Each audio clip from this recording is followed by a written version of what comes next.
Okay, so I just wanted to do a quick little video here.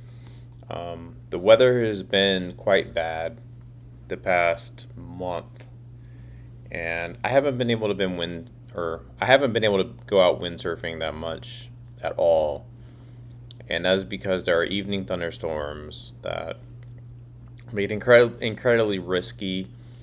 Lightning and everything like that, pretty frequent, especially right around when I'm getting done with work, and it just makes it impossible to go out windsurfing. And the prevailing winds are really low. Well, in the meantime, I played around a little bit with programming in the past, um, several different programming languages, including web programming, and I decided to just go ahead and try to make a windsurfing app for the locals. And what you see here on the screen is kind of an example of what I was looking at. And all it is I'm using free data available from NOAA to display both the recent wind speeds and the recent water levels of sites here. And this is just an example. There was a recent iOS update that let you use native charts on iOS, which previously was not available apparently. I don't know. I've only been doing iOS programming for about a month. I don't know much about iOS programming. I've learned enough to make these charts to go out and talk to a server somewhere that talks to a wind sensor out in the middle of the bay here, and get wind speed information and get tidal information. And my plan is to just make this simple app for the locals here, just a free app for people to use to both look at wind speed and tides.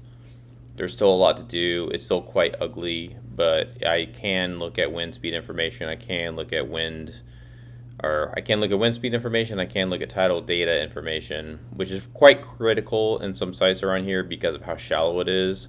You definitely want to hit some sites up on high tide, not on low tide, depending on where you're going. I go to one site that is insensitive to tides. It doesn't matter if it's high tide or low tide, you can still foil. But other sites here, you cannot foil on low tides. So I think it would just be helpful just to real quick use a free app using free data for live wind information.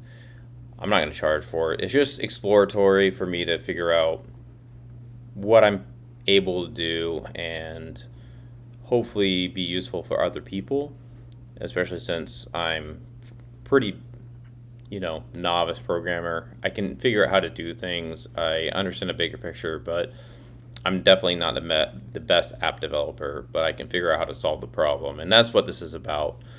And I think it'll be useful. I would probably use it. And that's the main thing. I think there's a handful of other people here that use it, and that's all that matters. Um, but it's a little bit interesting. I just figured I'd make a little video about that, and hopefully there's going to be better wind soon and better weather so that I don't have to worry about getting struck by lightning, and that I can actually practice and get ready for a race. There's a couple races here coming up in 2 months. I feel completely unprepared for it. I haven't been able to get out on my race foil and my race gear in quite some time due to the lightning, but I hope to be able to practice soon. And I just thought that was interesting. I thought I would share that.